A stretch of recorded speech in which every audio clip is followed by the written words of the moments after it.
Hi, I'm Kate, and I make junk journals, and today we're gonna make this awesome page. You guys, I am so excited. Last week, I hit over 1,000 subscribers. Yay! So thank you so much for subscribing and commenting, and for all of your questions and positive feedback. The crafting community is definitely the place to be. You guys are so awesome. To celebrate, I want to do a giveaway and give one of you guys the junk journal that we've been working on. That giveaway will open next week, so make sure you check out the video that's going to go live on Monday, February 22nd. So definitely turn on your notifications and click on the bell so that you get notified when I post a new video so you don't miss out. It's going to be a worldwide giveaway, and all you'll have to do is comment on next week's video. You don't have to share it or bring anybody to me. It's just a huge thank you for subscribing. So if you haven't subscribed, go ahead and subscribe now so you don't miss out. I have more information in the description, and there's going to be the most information next week, and I'll put a link to the next week's video in the description once that's posted. Also in the description are some links of some of the products that I'm going to use today, some information about anything I mentioned, and links about where to find me other places. I'll also be doing Q&As at the end of each video, so if you have any questions, go ahead and comment with your question and I'll answer it in a future video.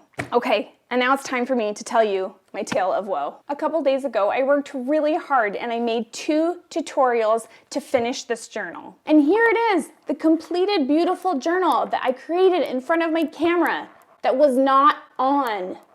It was out of batteries and it died and I didn't notice, and I just kept tutorialing my little heart out, and I don't have any of that. So what I'm gonna do is I'm just gonna create a separate page, but this is the final product and this is the journal that I'm going to do a giveaway next week. So next week I'm still gonna show you how to make a cover and finish a cover and how to sew in the pages and do a completed journal for you, but it's not gonna be this one that we've been working on the whole time. I know, super disappointing.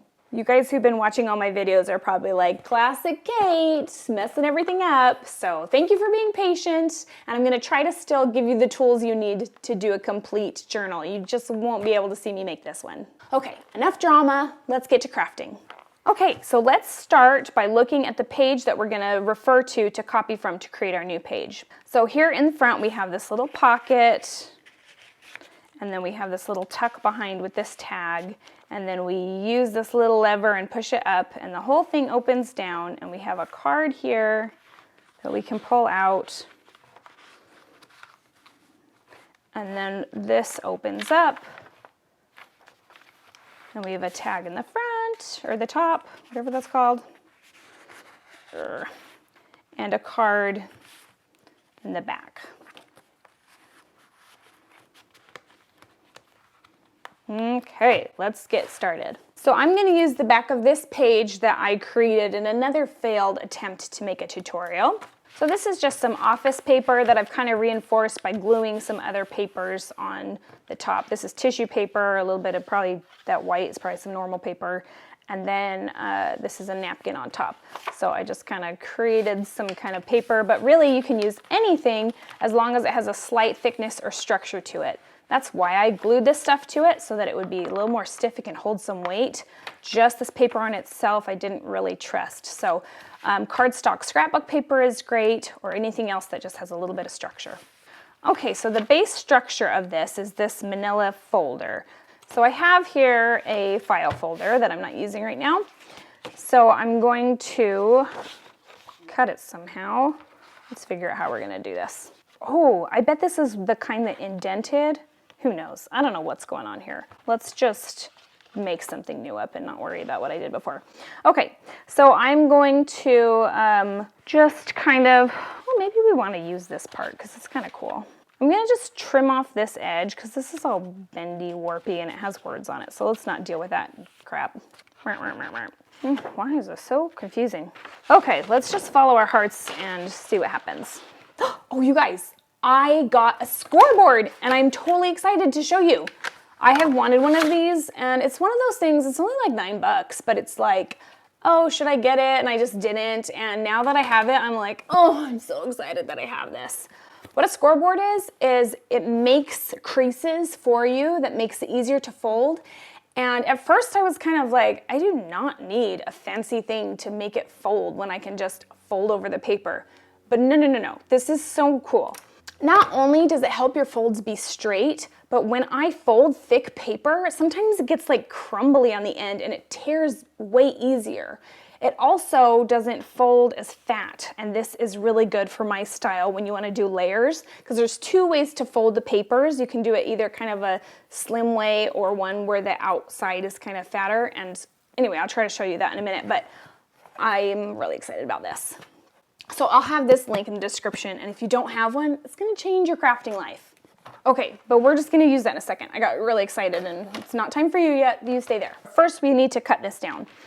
So I am going to just worry about the width first, and I know that this has to go kind of across the whole thing and then also be a pocket. So I definitely want at least 1/4 of an inch away from the spine so that the center of the book doesn't get too full, and it kind of bends when it gets to the middle, so we'll just leave that little space for that.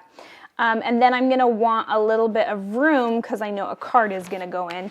So we're just gonna do something like that. So we have this, and we're going to have it come all the way to the top, and then we're gonna have it come all the way to the bottom. And I just want like a tiny, teeny little space above this so that I'm not going over the paper. And then same down here, we're gonna fold it just a teeny bit above the bottom to give us some room. And I'm just gonna make a tiny little dot here where I want to crease it. And we're gonna use my new fancy little creaser thing. What's it called again? Scoreboard. There's probably like an official way to do this, but I'm just gonna line up my little mark I made at some center point, and then I'm going to push this down. Okay, and that has made the most beautiful little line.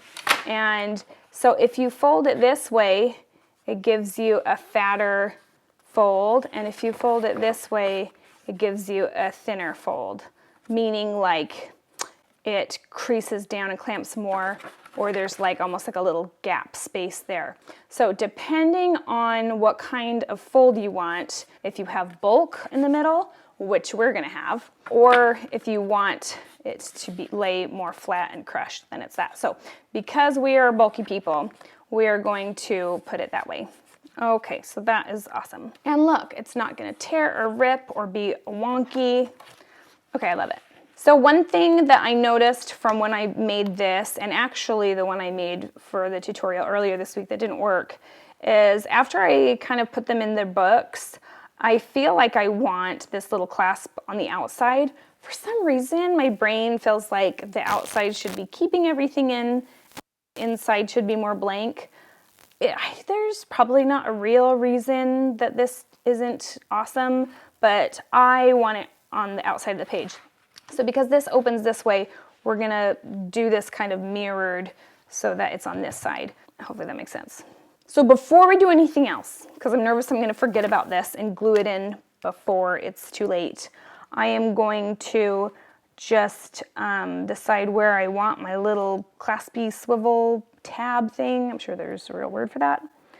And I'm just gonna decide where I want it, and then I'm gonna take my awl. This awl is something I got from my little bookmaking kit. This is what I use when I'm constructing the whole final thing, and it's also super handy for making little holes. So I'm just gonna kind of poke where that is, and that's gonna make it easier for me to stick a brad in there.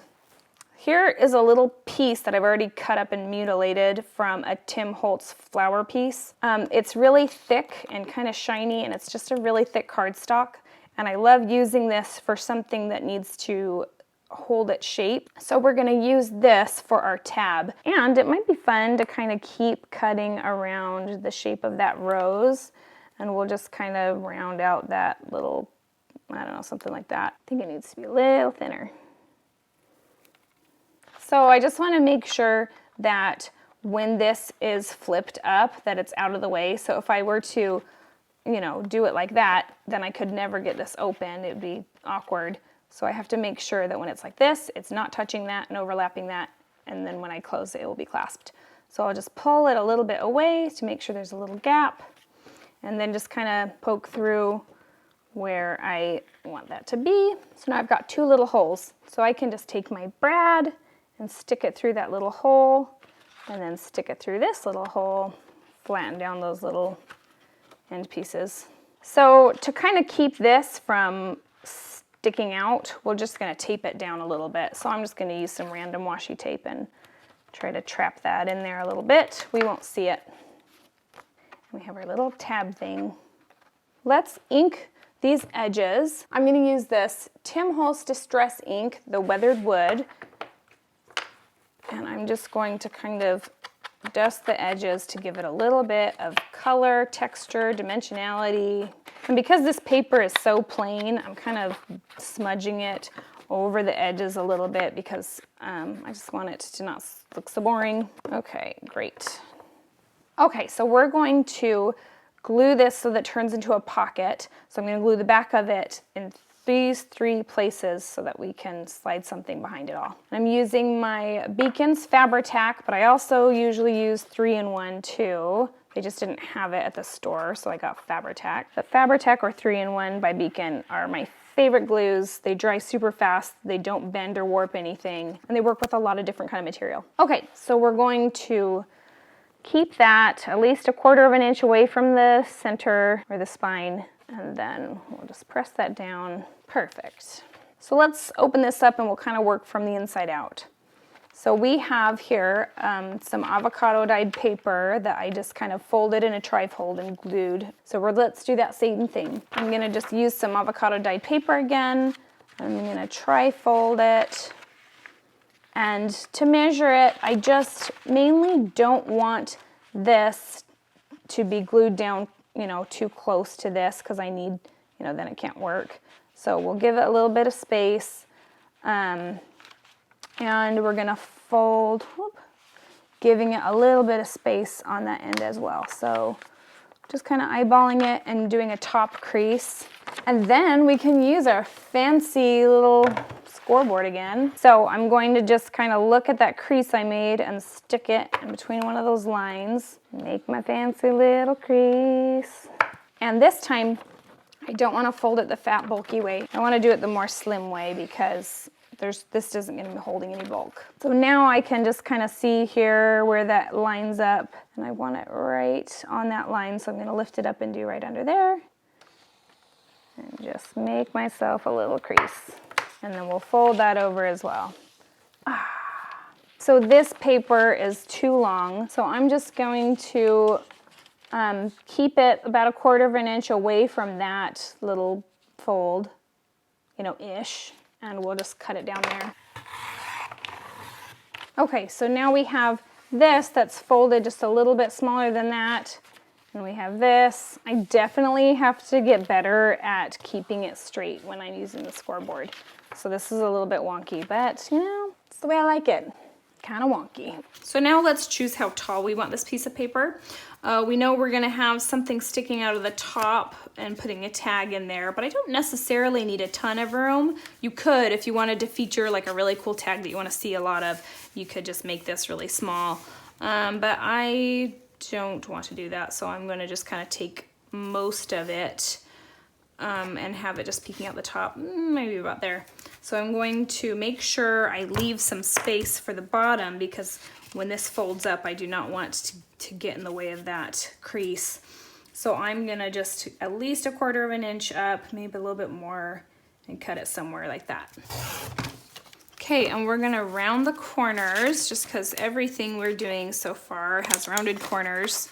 So I like to either keep everything round or everything square, and we're going round. So I'll just do those 4 edges, and then I'll fold it up and glue it on the back and these 3 sides.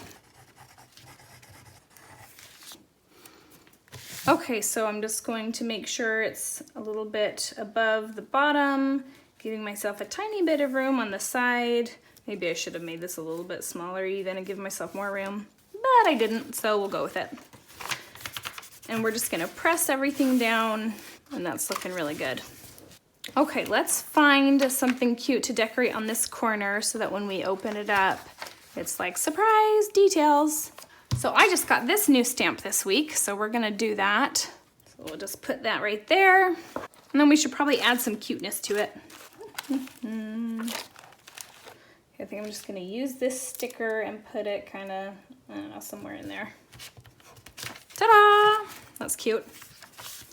Okay, so now we're gonna find a tag to put in the top. All right, so let's grab a tag and stick it behind all of that in this little pocket space.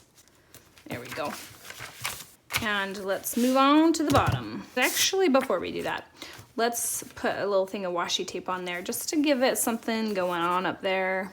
Okay, I'm gonna go with this paper clip one. Just kind of put it there somewhere. Put it down and kind of rip off close to either edge. There we go. Just to add a little something going on up there. Then we can put that tag back in.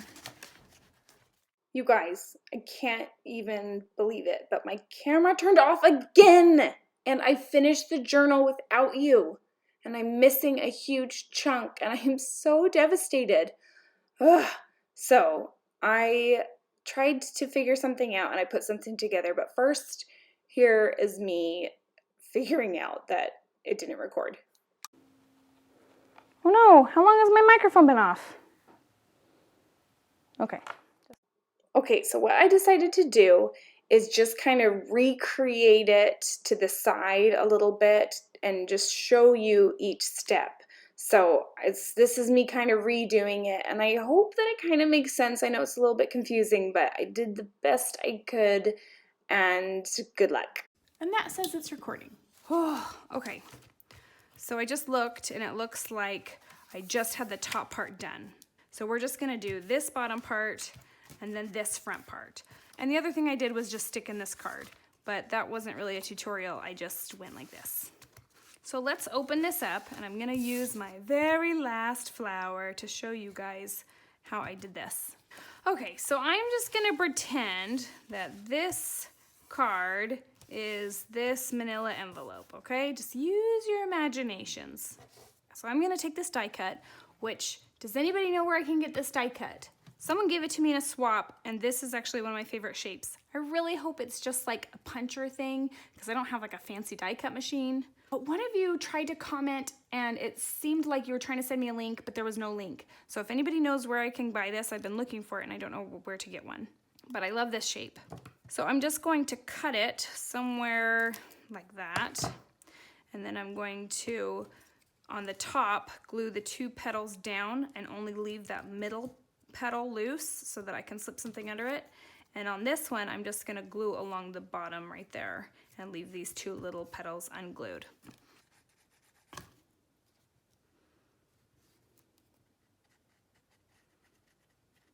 And this is my very last die cut, so if this recording doesn't work, then I give up. Okay, and then I'm just gonna stick it on the top. And for this one, you just wanna make sure that it's a little bit away from that fold so that it doesn't get all like full and stuffy when you try to fold it. I don't wanna like get in the way of that crease. And then I'm gonna put this one just a tiny bit away just because I don't like anything like peeking over the edges, and just a tiny, tiny border is great. And then because I cut this one a little bit thinner on the bottom, I was a little bit nervous that it wouldn't hold. So I put a piece of washi tape on the top just to kind of strengthen it. But this time I cut it a little bit better, and I trust this little base thing, so I'm not gonna put a piece of washi tape on it. Then you just grab a card and you can just slide it in there like that, and it will hold it in there.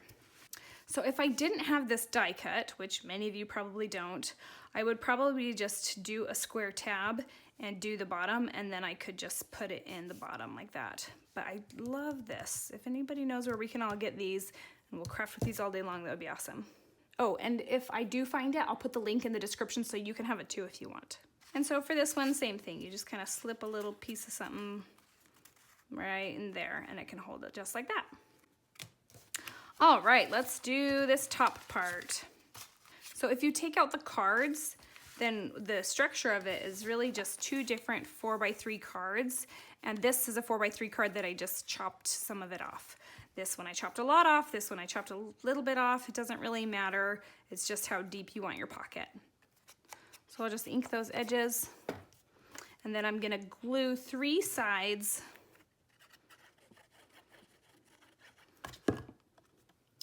And we'll just kind of line it up with the card behind it at the bottom.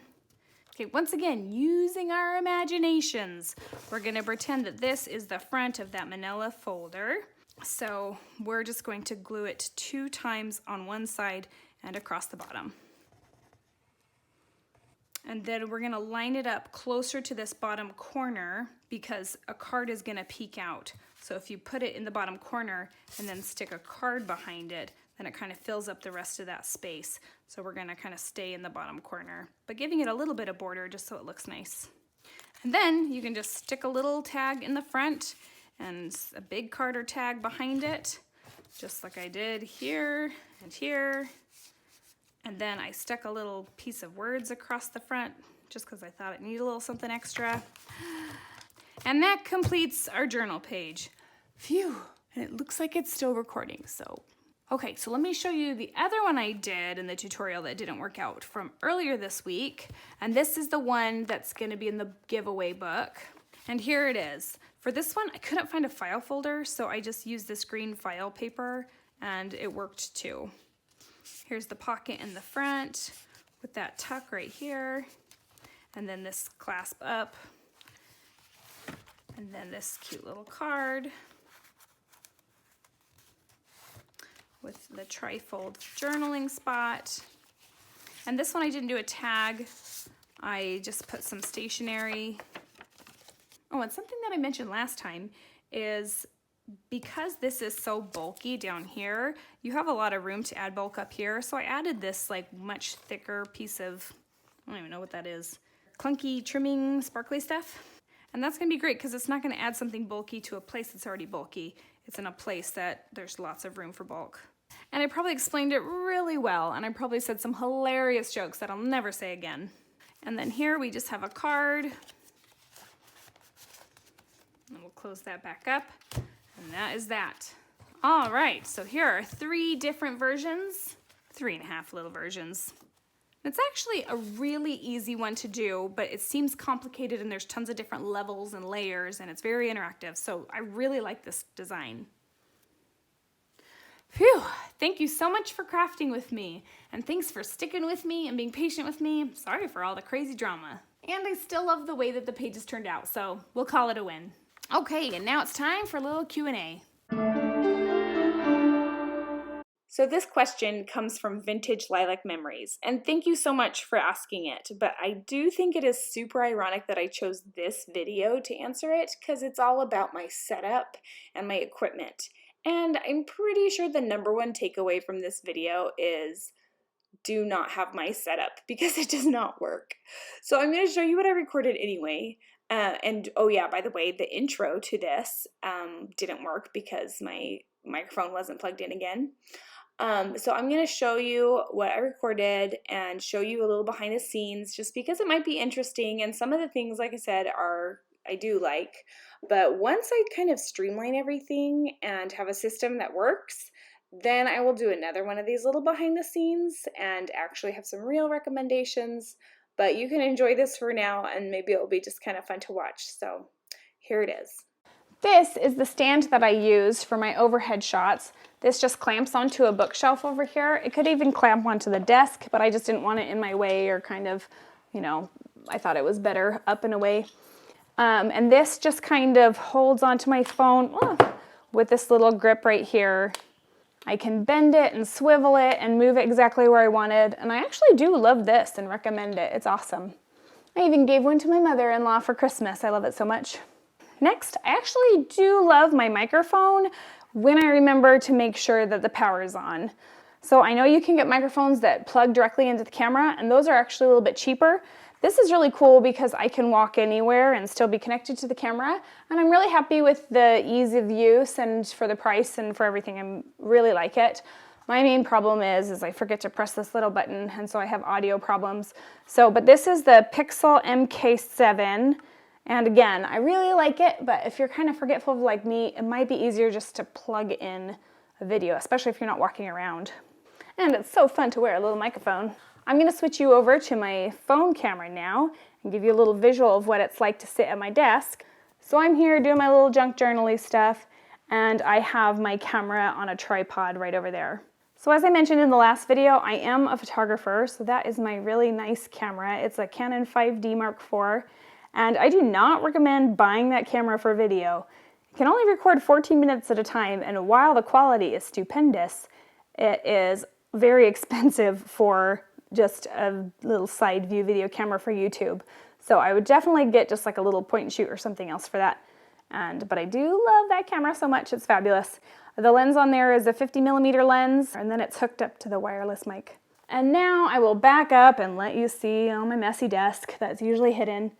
And you can see I have these two lights there that kind of shine down. And I like having them kind of cross each other so that it kind of illuminates all of my working space, and it's really nice. These lights are something that my dad had and that I used.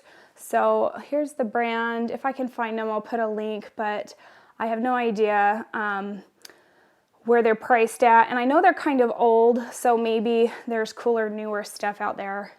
But you know, light is light, and so anything that is bright that you can use and kind of bounce where you want will work great. This is just what I had, and I just have this one on a stand. That one I have super classily crushed between some boxes. So there we go. We kind of ghetto rig things around here a little bit. Anyway, I hope that kind of answered your question. I hope that that kind of shows you what I'm doing.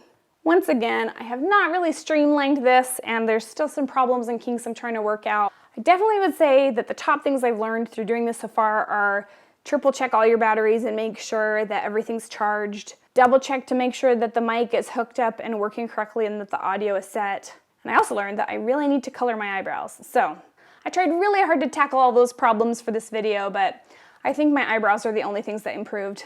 Well, thanks so much for hanging out with me, you guys. I'll see you next week when we'll make a cover, sew in all the pages, finish our junk journal, and have a giveaway. See you guys next time.